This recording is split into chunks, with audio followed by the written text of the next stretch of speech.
we got to lean into this being an inadequate response. Yep. We're not professionals. We're not experts. We're We're just people who are pissed off about climate change and the deplorable state of our horrible, stupid, bastard government. And so we're yelling about it more than we were before we were making a podcast. And that's the sole purpose of this presentation. But This podcast called Not Good Enough.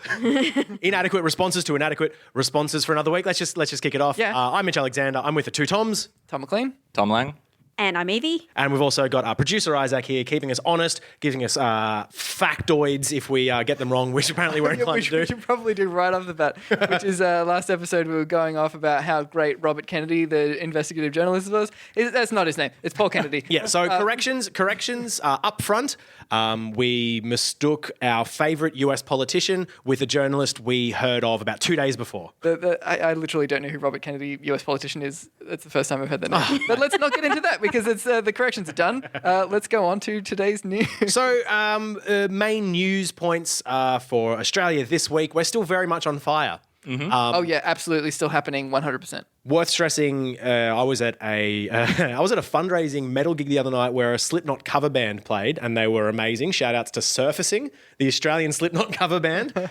2 members down with masks across all the era. I'm not going to get into it, but the main thing is that one of the vocalists for one of the bands on stage was talking about how it's a really good cause. We're here raising money for wires to help the animals affected by the bushfires. I mean, the fires are out now, or pretty much out, but it's good that we've got to keep helping these animals, and you're all giving deep. They're and I'm definitely not out. Yeah, and I'm like, holy fuck, man. No, we are still very, very much on fire. It's as bad as it's ever been, except our major cities aren't choking on smoke at the moment. Yeah, except for Canberra, which is in a state of Canberra is emergency. definitely choking on. Yeah, no. Well, he said major cities. They're like in extreme climate fatigue right now. Corrections. Cities I care about are no longer. Leave Canberra alone. Canberra has a lot of good people in it. It's not their fault that it's also full of politicians. Yeah, totally. Speaking of politicians, an update from the story last week that we did the the Bridget McKenzie saga, also still on fire. Oh, so the main, and we're not going to go on this point, but the 2 major fun bits from this story over the last week was after talking about how the sports funding wasn't being chosen by electorate or by who's sitting in what seat. It's not political.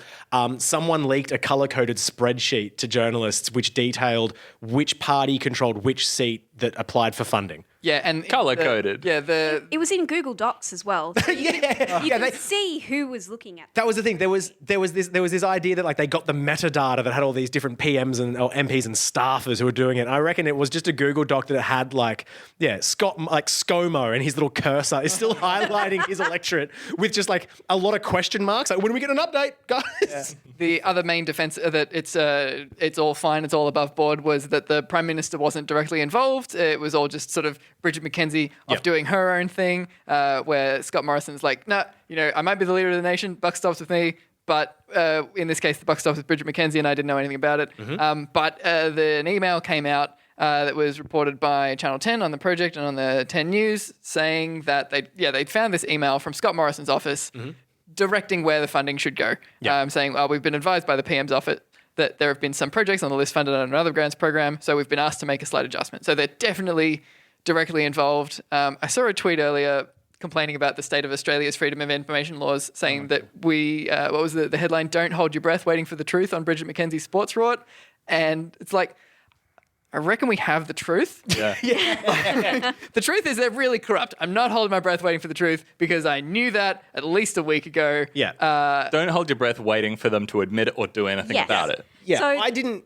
They came out with that email on Friday, which of course the graveyard of any news for the weekend. So everyone will just forget about it by Monday. Yeah, but they don't know we record on a Sunday. Got him. So also as a shout out to journalists doing good work, which we always try to do here, even when we get their names wrong. I was going to say Leanne Sales, No. But no, Lee Sales. The 7:30 report, is it still called 7:30? Yeah.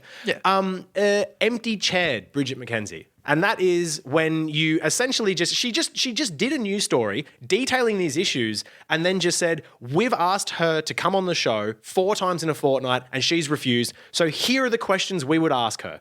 And like that, Yeah. that's just like the journalistic slap in the face. That's so good. We directly called for a journalist to empty chair an MP, I think last episode or the episode before it. And so I'm really glad to hear that Lee Sales is listening to the podcast.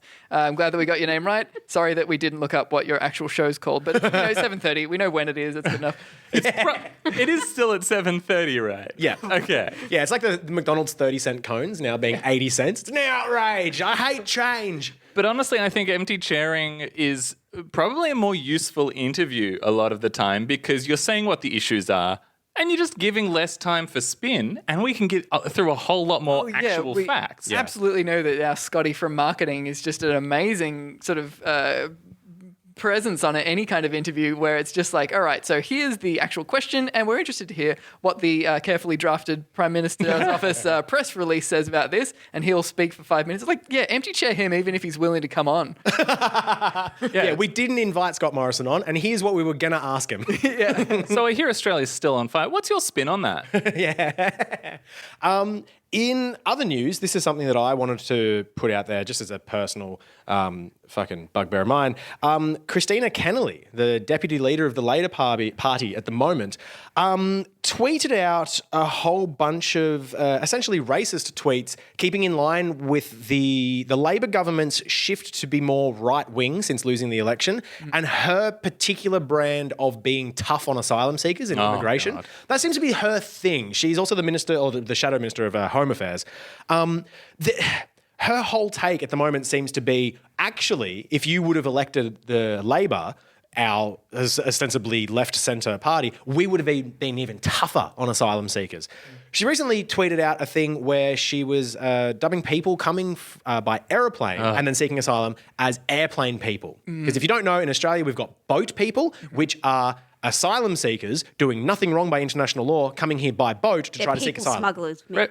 Yeah, so there's people smugglers that get them across, which is also like, well, if that's the only way to get here, then I guess we have to smuggle them. Like, we could get them over here. But anyway, not to relitigate the last 20 years of Australian politics, but the main argument that we had, and we also had crocodile tears from, I think it was Joe Hockey one time, who stood up in Parliament and talked about how we can't have people dying at sea, and he cried. And even if it wasn't Joe Hockey, fuck all of them, I don't care. Yeah. But Kennelly has started tweeting about airplane people. She's got this one tweet in a long thread talking about how there's been roughly 1,000 more people coming into Australia by airplane in the last year. And Morrison's government is lying to us and saying the number's down, but it's not. Putting a torch to the lie that their only fucking concern about asylum seekers was that they were worried about them dying at sea. The whole thing, the whole reason why we have 2 fucking detention camps on different islands, the only reason why we had boat turnarounds where people were dying on islands after the Australian Navy was sending them back, was because it's too dangerous to come by boat, and we really need to disincentivise people coming by boat. So, if only there was a better way to get them here. And then people start coming by aeroplane, and they go, that's also bad. We're going to have to start falsifying some footage of people throwing their children off planes now.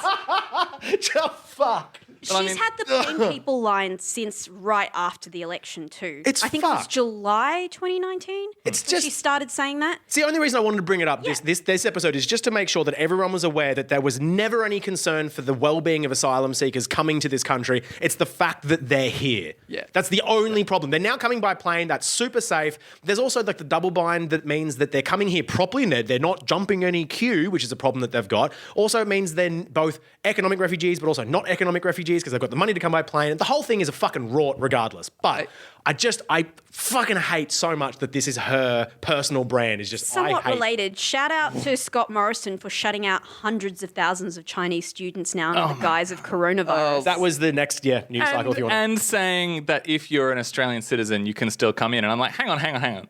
Can Australian citizens not carry coronavirus Apparently now? not. I guess they're genetically just So just a brief overlay of what happened. Basically, Scott Morrison announced, was it last night or the night Couple before? days ago. Yeah, a couple of days ago. He said, well, all immigration, or not just immigration, but anyone coming in from flights to China will be turned back unless they're permanent residents of Australia. Because of coronavirus Because risks. of the coronavirus risks. Yeah. Oh, yes, that's right. As well as including family, if they've got family members in Australia. The problem, of course, being that a vast portion of our trade is with China. They're coming back from holidays. a very large percentage of our international students are all Yeah, Chinese. uni's about to start. Hundreds about of to start. thousands. Hundreds of Major thousands. part of the economy. Yes, it seems to be overlooking a very serious portion of the economy in saying, okay, well, we've got a very 0.1% risk of anyone getting the virus. There's, 2 people in Australia who actually even have the virus? It's 5. I think it's 8 now. And, Oh, and 8, yeah. the thing is, if you were saying we're making the tough calls to prevent the movement of virus and quarantine, okay, fair enough. You could call it that. But then you wouldn't say we're letting in a few people but not others. You'd have to say we're making a tough quarantine. We're shutting the borders until we can be sure it's safe. Yeah, this was my sort of thinking on this news story. Is like, in principle, I'm kind of like, what if we just did a thing where the entire world just sort of goes, hey, we're just going to not have flights for a week. Like, it would suck. And obviously, if it's that big of a deal, wouldn't it be sort of a sensible thing? It was like all major nations sort of go, we can't have flights just until we get this under control. The UN have said this is like what they've used, like one type of emergency. It's the worst. Yeah, it's a big public health emergency now. Yeah. So, like, in principle, yeah, why not, like, every port and airport close for a fortnight, because that's apparently when we just get it under control, as opposed to, like, people that went through China because that's where it started. Well, look, as long as they're not Is this citizens. a serious risk or not? Yeah, it's like it's just, All it is, and we're going to be seeing this a lot, so keep your eyes out for it over the rest of history, is they're using a actual disaster and problem as an excuse to be racist. Is this not eco-fascism? It's not eco. This But is just I guess like- this is biofascism. Biofascism, Okay, cool. yeah. yeah. You got to get your fascists. it's just making an excuse to stop, foreign people coming into the country. Yeah. Same as they are with refugees. And that's the thing with the refugee thing, is it's Labor trying to wedge the right wing again from the right, saying, oh, look at them, they're hypocritical. They're not even that racist. Hang on. No, stop it.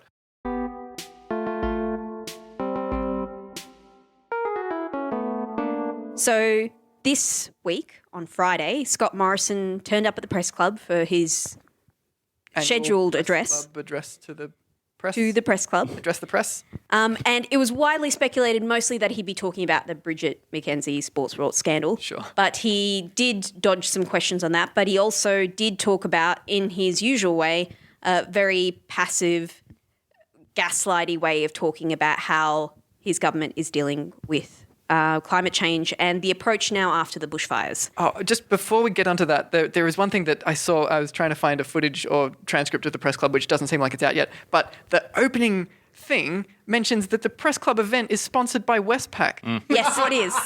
Weren't they just like very recently caught out doing like human trafficking, like mass money laundering? Can ScoMo just be like, hey, let's not have your name on this? But clearly he's just like, yeah, Westpac. Shout outs to Westpac for making all this possible. I'm continuing on with my horror. Yeah. Let's Anyway. be clear, though, that they sponsored the press club with the money that had been laundered. So the money was fine now. It's clean money. Yeah, Okay. it's all good. Yeah, come on, McLean. So, Okay, so just as a context, we've talked about in the past how Scott Morrison uses language to subtly change now how he is talking about climate change, to go from outright denial to, well, either it's already been here or this is the new normal. yep. So we've got to Or- adapt and mitigate. Yes. And one of the other phrases he used was evolve with balanced policy, which is the most... What does that mean? That's a nonsense phrase. It doesn't Just mean anything. evolve right down the line. No mutations. Yeah. Wait a second. Evolve. Like everybody dies off, but only the strongest survive? Yes. This is what But whatever the cockroaches are that come out at the other end, we've got to make sure that they are still centre right. they are still proud Australian cockroaches. So one of the things that he said in the press club address, this is where we'll just go through a sort of brief outline of some of the things, like the way that he talks about their proposed changes or defense of what they're doing already.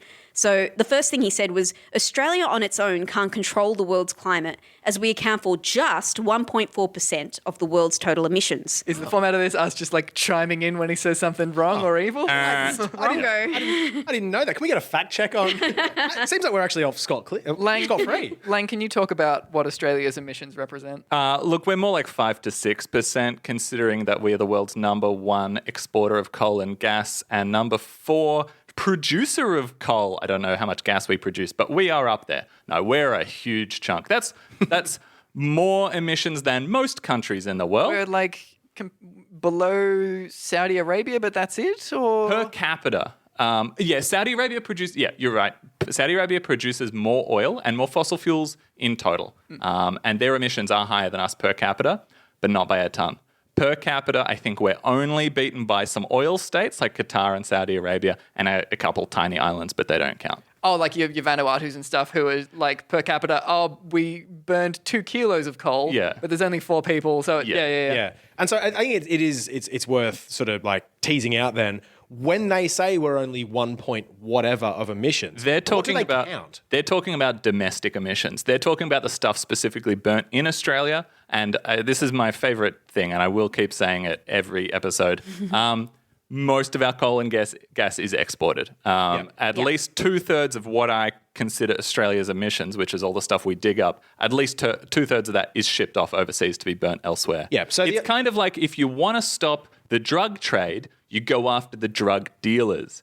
Now, your drug dealer can't say, no, I smoke hardly any drugs. Yeah, we know. You give it to everybody else and they smoke. You know what they're doing with those drugs. Okay? Don't act coy. Yeah. We know what they're doing with that coal. They're not putting it on a shelf. But They're injecting it directly into their veins. That would be better for the world. But Lang, if I stop producing my good heroin, then all the drug users of the world, they're just going to start using the bad heroin. Yeah, the brown tar heroin. Or they're going to buy it off someone else and there'll be the same amount of drug users. It's funny how that isn't how we tackle drugs.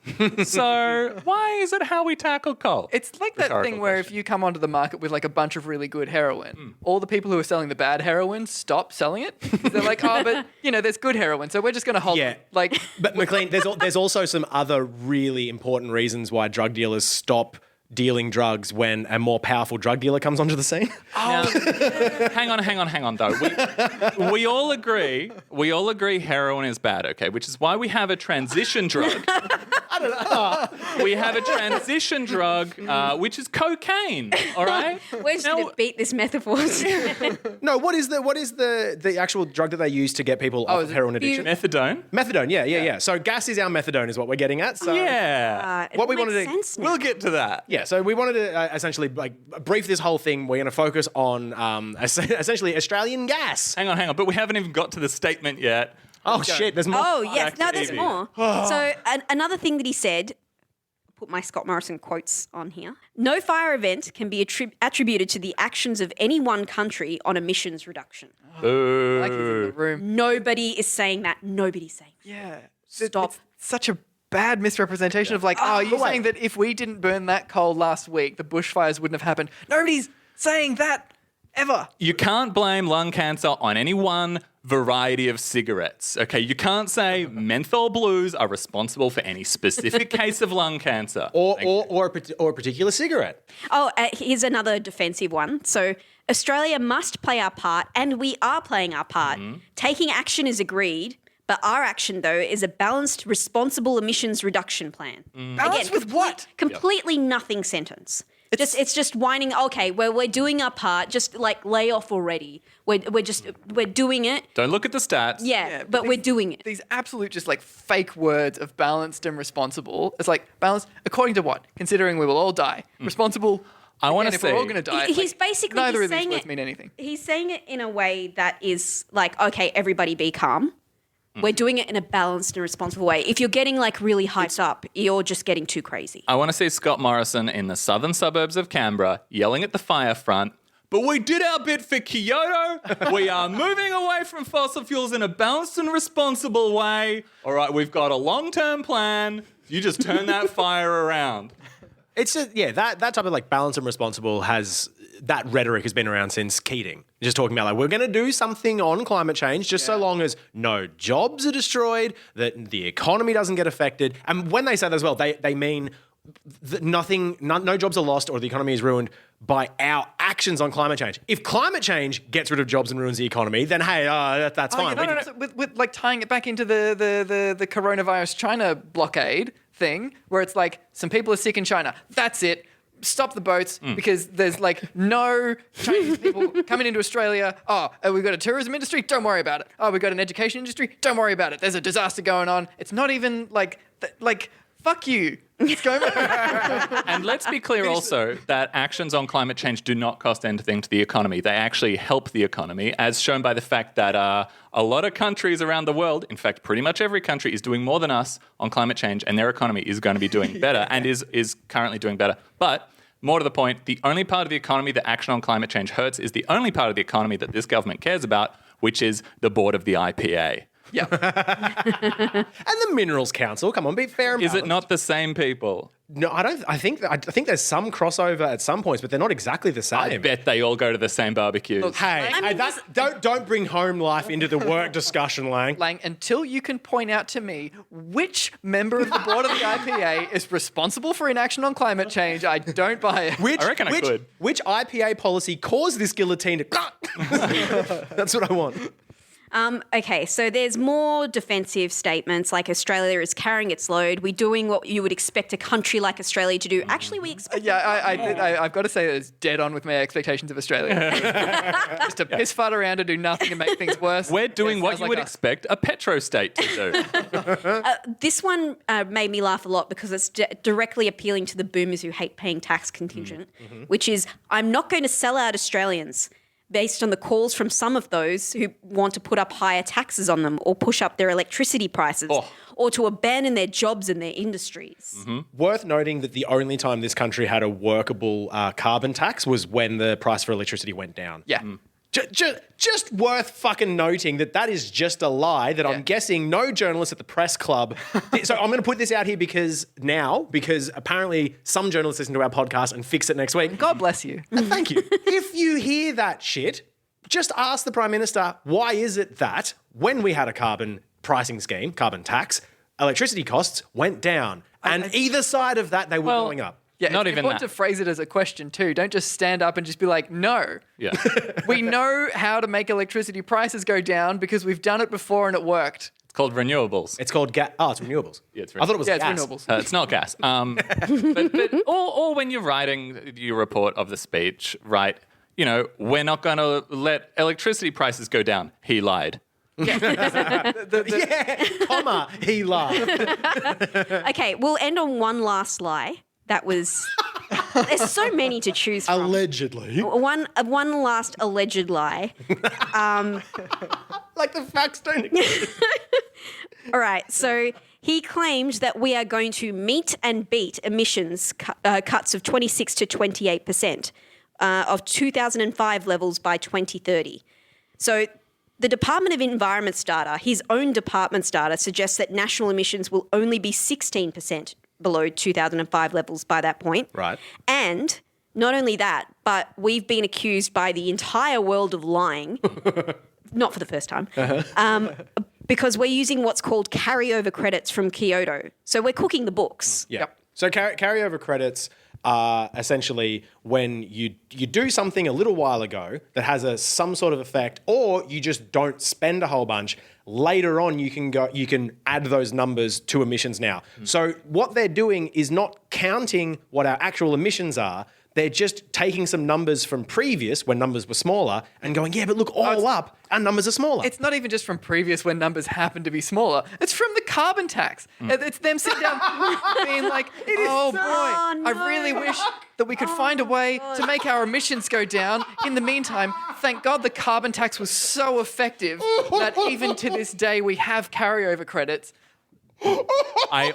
It's also very important to notice that they always count from 2005 because 2005 was a historically very high year for emissions. All of the other years around that were much, much lower. And if we counted from them, we wouldn't be doing well at all. When they're accused of cooking the books with just like using the carryover credits, you got to keep in mind that that's not just the only book that's being cooked. They were cooking all those books. Just every page of every book just like sauteed for like months on end.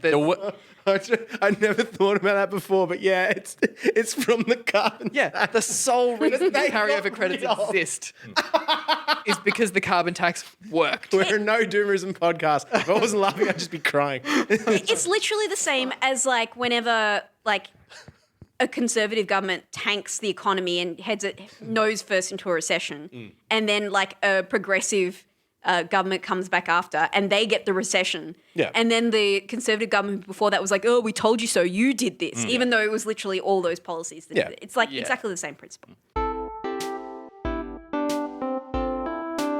The line from that press club speech that I really want to focus on, I don't think it's one that you quoted, Evie, but it was, he loves gas, okay? And he said, there's no credible plan to lower emissions and keep electricity prices down that does not involve the greater use of gas as an important transition fuel. And I want to focus on every part of that in detail. Word by word. So we're going to take off, and Lane's going to... So dive. he's made a couple of deals. Scott Morrison represents the federal government, okay? And there is a distinction between federal government and state governments and a whole lot of little different things.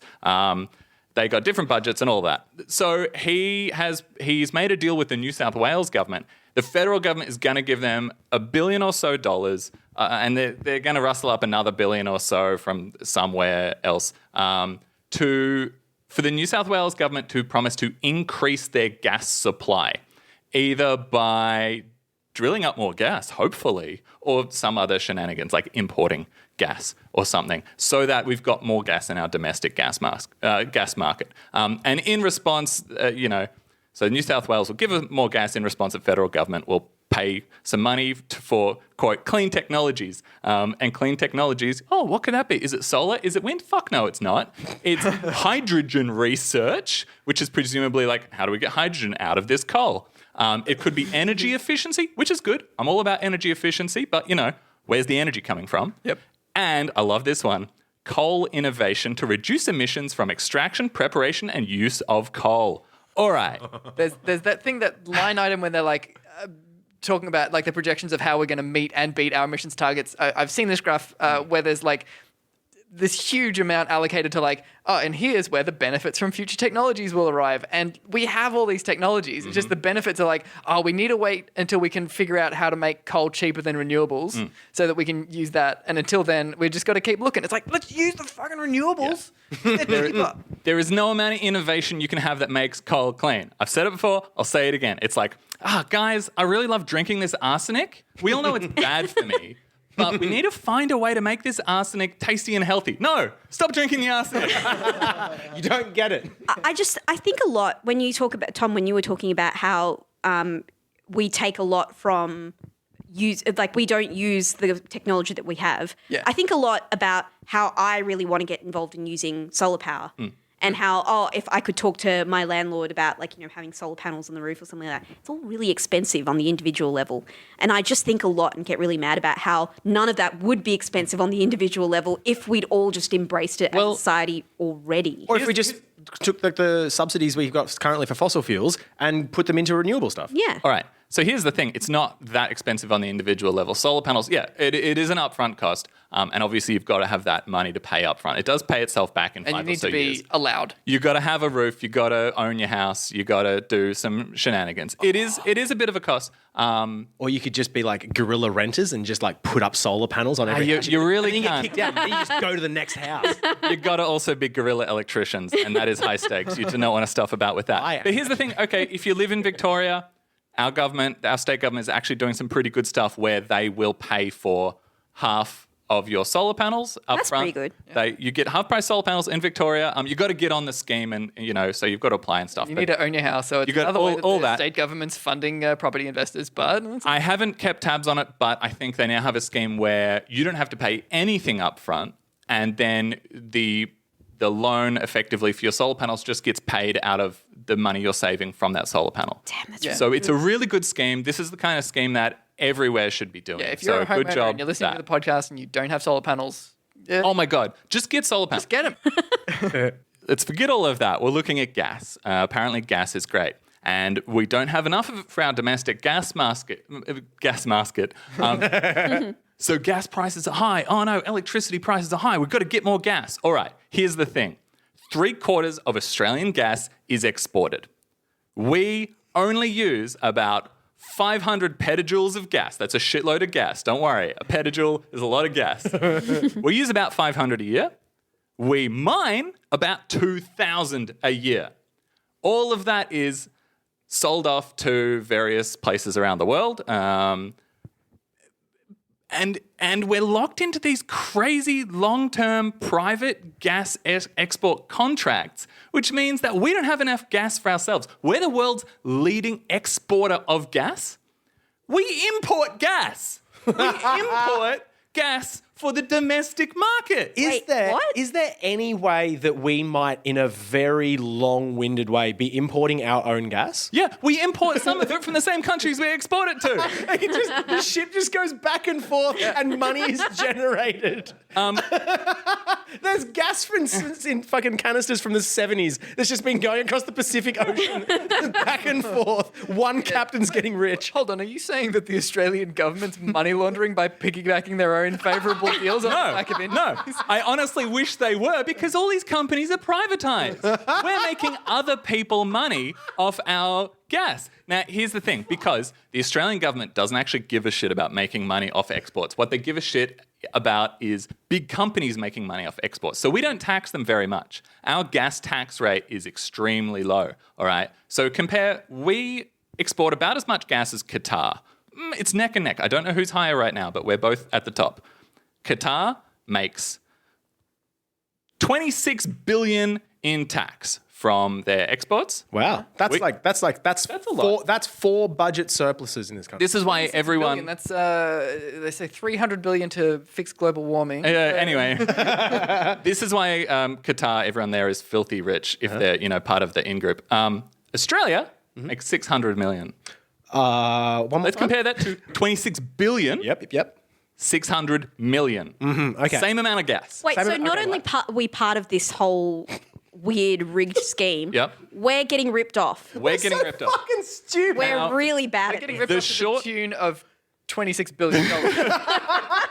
The shortfall there is being paid by the Australian economy. Now, those companies buying and selling the gas, they're making bank. We're just not taxing them. What I love too is that the argument would be, well, we couldn't tax higher because then we wouldn't be able to make that couple $100 million, despite the fact that Qatar is, and Yeah. they are our direct competitor. We could have half of that. We could have 13 billion Our coming. tax rate is like 20-something percent, 21% last time I checked. Denmark, Netherlands, Norway, Germany, they're all 35% or something like that. So we also allow companies to offset the tax for exploration and decommissioning of their whole gas market. Anyway, so it's fucked.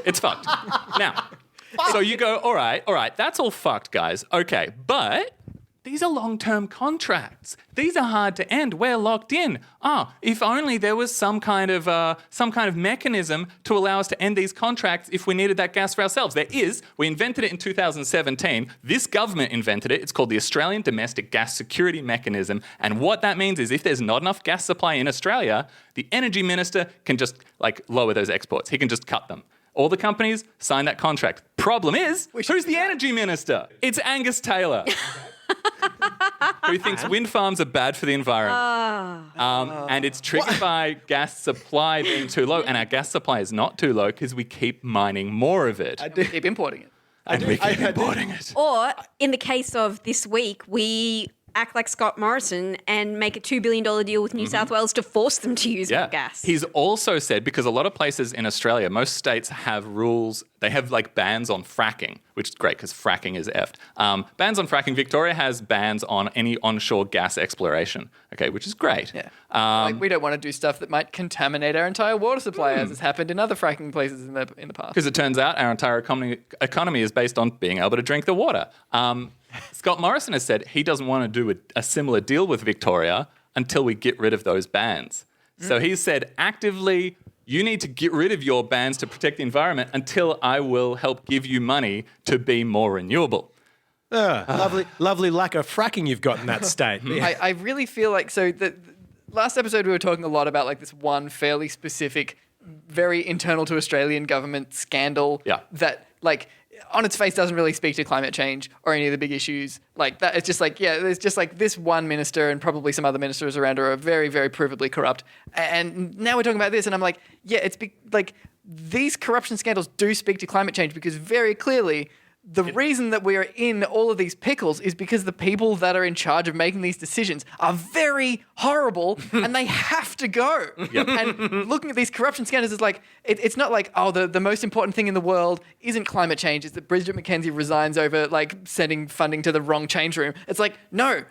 We're focusing on that because that is like a shred of hope that we get rid of these motherfuckers. Yeah, that's symptomatic of the larger problem. The reason why we don't have action on climate change is because they're the type of fuckheads that do that sort of thing. Yeah. They help, the sports rort thing is just an example of what they usually do most of the time with mining businesses and fracking businesses and the Mineral Council and the IPA and the rest of it. Yeah. That's how that works most of the time, except we don't hear about that because sports clubs is something that like dinky-die Aussies can hear about. Because I send my kids to the soccer club. I don't send my kids to like for offshore exploration drilling. Yeah. So we don't it's hear about it as much. It's the thing of when you're talking about like focusing on the big issues, Al Capone got done for tax evasion. Right? He didn't get done for running a murderous bootlegging alcohol industry. He got done because they found a little thing that he did genuinely slip up on, and they got him for it. Yeah. And that's why, corruption is important. It's not as important as climate change, but it's super, super important.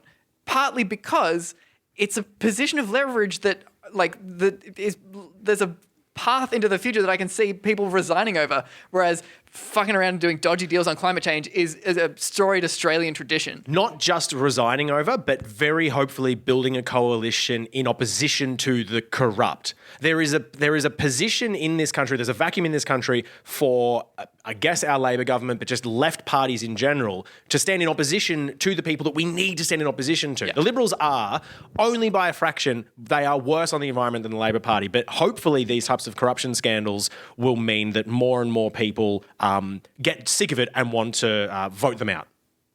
One thing that really I think about a lot is that Australia is quite influenced by politics in the US and the UK, in that we like to kiss ass a lot. Oh my God. We love to kiss ass, especially to America. And whenever someone asks me, why are you so interested in American politics? My hope is that we get influenced by something revolutionary. Yeah. That something as revolutionary as a Green New Deal would be life-changing. That is such a reversal from the path we are on right now, which is we look at America fucking things up for themselves. We look at the UK, again, they're similar to us in that they don't seem to give a damn about having any of that sort of change anyway. And thinking about the future in a macro thing as opposed to how can I have this tiny bits of, bribery on a local level in order to keep my seat? They think about, they run for local government on, I want to be part of the big change for everyone. Yeah. As opposed to, I just want to keep my seat. Yeah. So that when you were talking about how the smaller corruptions speak to the bigger rot in Australian politics, that's so true because the opposite could be the case. There could be smaller changes on a local level that could change the broader picture of wanting to have to deal with climate change. I want to make one more point out. The connection between corruption and climate change is just that climate change is caused by corruption. Climate change isn't just climate change isn't just a thing that happened because we didn't know what we were doing, or a thing that just like asbestos. We didn't know how bad it was. And we built it for a while, and maybe there was a bit of corruption, but then we got rid of it. Climate change is explicitly because of corruption. Starting from the 70s, when the gas and oil industries knew it was bad and covered it up, through to the 80s and 90s, where they actively worked to topple the structure of democracy all over the world, funding lobby groups, through to today, when you have this entire country of Australia basically run entirely on the principle of digging up and exporting as much fossil fuels as cheaply as possible, not even for money, just to help out some fossil fuel mates.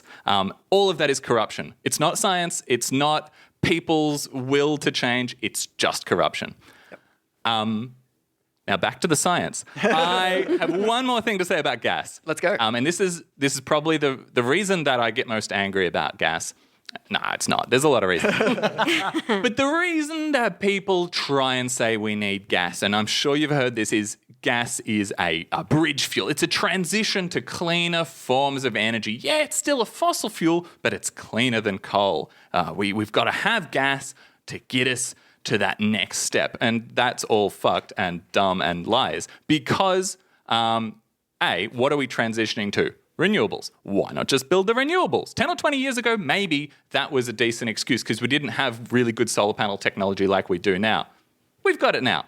Yeah, like I've said before, pay $1 billion, get a bunch of Danes over, they will set up a renewable industry. That whole deal with the like, we're not going to fund Victoria's transition to renewables unless they commit to also building gas. It's like, we don't think you're going to be, on paper, the theory is like, oh, you need the gas to transition to the renewables. So make sure you slow down your transition to renewables by building more gas. That makes no sense whatsoever. Yeah, let's be clear. Nonsense. A gas industry is a supremely huge investment, and you need to run any gas plants and gas mines for ages for them to pay themselves back. So as soon as you build a gas refinery, you've got to run that thing for decades because otherwise, what have you done? You've wasted your money. Yeah.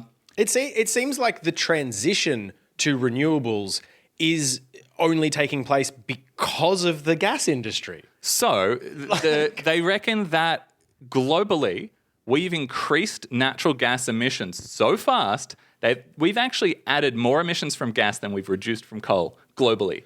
Gas is not replacing coal. It's adding. It's adding, and it's probably getting in the way of other stuff. Like we're seeing here in Australia, they're building gas instead of renewables because gas money goes to the same people that coal money goes to. And the last thing is they say gas is cleaner than coal, and it's not. All right? Now, it burns cleaner. You burn some gas, and you get about half as much carbon dioxide as coal. Great. So far, so good. Problem is, gas is made out of methane. Okay, that's what you're getting in your stove. It burns pretty well. It's safe to do inside. It releases less carbon dioxide than coal. But if methane just leaks into the atmosphere, it is a really, really strong it's a really strong greenhouse gas. It's depending how you measure it, 30 times stronger than carbon dioxide or 100 times stronger than carbon dioxide. Oh, right. So it's not so much that burning it releases a bunch of carbon dioxide. It's like, yeah, no, it doesn't count towards our carbon emissions because it's emitting something worse. No, we still count it. It's part of our greenhouse emissions. We do factor it in.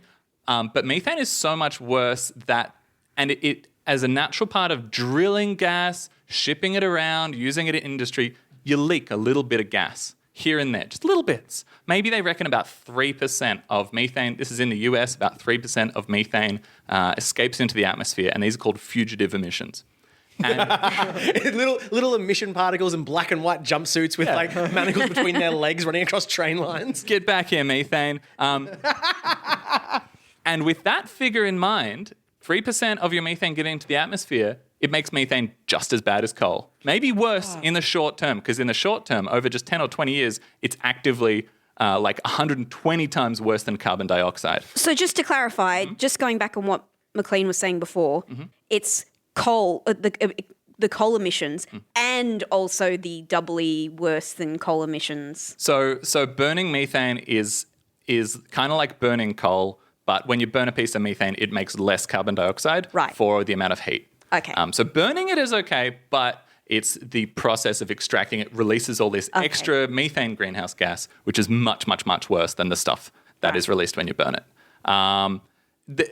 You don't need to know all those details. The thing to keep in mind is just methane as a whole, natural gas, whatever you want to call it, just as bad as coal. And if you're fracking it, it's probably worse because your fracking is a bit messy. You're probably losing a bit more methane. So gas is not clean, okay? We need to be moving away from all fossil fuels as fast as possible. It's also not cheap. We don't need it. There's no good analysis in Australia that says, oh, we need to increase our gas emissions to be renewable. All of the analyses they've done, and we can link you a bunch in the notes, say gas usage is going to drop. It's not going to rise because it's already being met. AGL is out there building big batteries, not even being subsidized, just because it's worth the money and it's the way of the future. We don't need gas. It's only useful if you want to make money out of fossil fuels. Which the government does. Very much. That's the thing. Anytime you hear somebody talking about clean coal, gas, any kind of fossil fuels, they're wrong. They are not supported by the science. The way that we will address climate change is by building renewables and stopping fossil fuels. And any disagreement with that, it's not even like, oh, I'm being hardline on renewables. Like, no, the science is hardline. That's the way. Yeah. Yeah, it's the fact that this idea of it being a transition is an outright lie. That was essentially. It's a 30-year-old concept. And 30 years ago, gas was a transition because we didn't have the great renewables we have now. Now, it's like being like, guys, we need to start transitioning away from the horse and cart. And it's like, yeah, just buy a car. Yeah, I think that's the main thing for me. Like the takeaway on that whole thing is that like, if we're actually going to be transitioning into renewables, we just need to start putting more renewables onto the grid and less fossil fuels. If anyone's talking about a transition from one fossil fuel to another, all they're essentially doing is shifting their money from one fossil fuel into another fossil fuel. Owned by the same company. That's what I mean. It's not about a transition into anything else because that just means like that you don't need gas plants to be building wind farms. No. Yeah. In the meantime, how you transition is you just stop doing one and start doing more of the other. Yeah. Yeah. That's the main transition from A to B is you slowly turn down A and you slowly turn up B. You don't turn up A first so that you can think about turning up B later. Like, no. Now, and people will say things like, oh, but, the sun doesn't always shine or the wind doesn't always blow and we need gas because you can turn it on or off and stuff like that. And look, I'll give you some of that. That does have some basis in fact. Again, that's pretty old information. But we now have ways to store renewables. We have those batteries which pay for themselves stupidly fast. We have pumped hydro. We have good enough renewables of enough different sorts. You don't actually need that peaking gas power nearly as much as people claim you do. We've already got a bunch already. And again, we're exporting 3/4 of our gas. So yeah, that's the other thing to keep in mind is that like entire countries already do run on renewables. Yeah. Like it's the Australian government, again, looking at something that's working perfectly well and saying it can't be done. It can. Yep. It is. Shut up.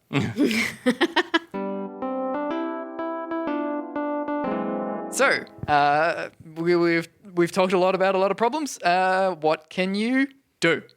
I think this episode, maybe it's a good time to talk about, where your money is going and what energy you're buying. So a lot of you have probably heard about divestment. That means you're making sure your super and your bank account aren't paying for fossil fuels, which a lot of them are. Yeah. And the really easy way to check that in Australia is I recommend marketforces.org.au. It's a website you go to and it just lists all the banks and all the supers and it says, are they putting money into fossil fuels? Easy. So it's worth noting that some people don't actually know what their superannuation does. I know for the longest time I thought it was just a fund where my money went. The idea being that, my employer gives some money to a superannuation fund and then when I'm old, I get it. Yeah. Not realizing that the whole point of a superannuation fund is that they invest in certain things. And so now there are a whole bunch of superannuations that you can find at Market Forces that will not invest in fossil fuels. Exactly. So we've talked about this briefly before, but essentially there's not a lot of things you can buy to make a difference, but your money works for industry. Yeah. When they invest it, they're using your money and building off of it. So if you divest from a superannuation fund that supports fracking and mining and coal industries and give it to a company that doesn't do that, you are choking the supply of those industries. You're only choking them a bit, but the more people that do it, the more that their belt is tightened and the less that they are being invested in, which is good. And exactly the same, banks. Banks do that as well. Exactly. So if you are one of the big four banks, they are all pretty much still very heavily involved in the mining industry and coal and fracking and all the rest of it. They're And they're human investing. trafficking and money laundering. Yeah, they're taking chunks of your money and giving loans to mines, basically. If your bank account, your savings account has interest that your money goes up a little bit every month, the reason that it goes up is because the bank is making money, investing that money in your bank account into fossil fuels, among other things, but they could not invest them in fossil fuels. So it's worth noting that when you change to a different type of superannuation fund, you can roll over your funds. If you've had a number of different jobs, as a lot of us in our early 30s now have had, you've probably got a whole bunch of different superannuation funds. So you can give all of them to the Australian government, and then when you change to a superannuation, you can ask them, the new fund, hey, find all my superannuation and put them all in the one fund. One more thing with choosing the funds from, what was the name of that website? Market Forces. Market Forces. Try also to choose an industry fund, because not only is that ethical on the basis of what they use your money for, but also it's relevant to your industry, and also it means that there's less likely to parcel that money into sometimes they channel the money into things that seem like they're ethical, but it's not necessarily the case. So they'll say, oh, it's all entirely ethical. Super. What we're talking about divesting from superannuation funds and banks. ME Bank, has a big part on their website talking about how they will not invest in any sort of fossil fuel, only green yes, they're a technologies. big one. They are owned by a whole bunch of superannuation funds that definitely do still invest in fossil fuel. So fuck Me Bank. Yeah. So another way that you can move your money around in a way that supports renewables and hurts fossil fuels is by changing your electricity provider. And this is also a way that if you're part of that group of Australians that's struggling with electricity bills, just definitely do change your electricity provider because if you're with Origin or AGL, they charge through the nose for nothing. You're just paying way too much. And switch to PowerShop or Momentum. There are a couple other ones, but those are the ones that will at least get my thumbs up. In Victoria, a big chunk of your power price is just retail prices. It's not the wholesale power cost. It's whatever that company decides to charge. So you can make a big difference there. If you're with Origin or with AGL, your electricity bill each month is like paying for your electricity a little bit and a big donation to Origin or AGL for the rest of it. So essentially, go to marketforces.org.au to check out for superannuation and greenelectricityguide.org.au. For a shout out this week. Let's shout. Heated. Heated is a newsletter that I'm always telling everybody to subscribe to. And if you are at all caring about the climate, if you're not, why would you be listening to this? I think we've self-selected you out. And B, you 100% need to be subscribed to Heated. Just check it out. They've got some free newsletters on their website.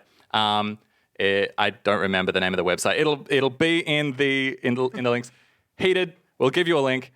And just a couple times a week, they give you a real quick, real readable, fun. This is everything that's happening in climate change, policies and stuff, with a couple of memes written in a nice way. It's a bit like us. They're a bit angry, but a bit better researched. Yeah. We've also wanted to shout out the 7am podcast, which is done by the Saturday Paper, which just did a really good wrap-up of the Bridget McKenzie scandal and also just generally doing fairly lefty-aligned politics stuff pretty regularly. It's just like a little short bites politics podcast for your morning. Mm-hmm. And all right, how do we say goodbye? That's it. That's been.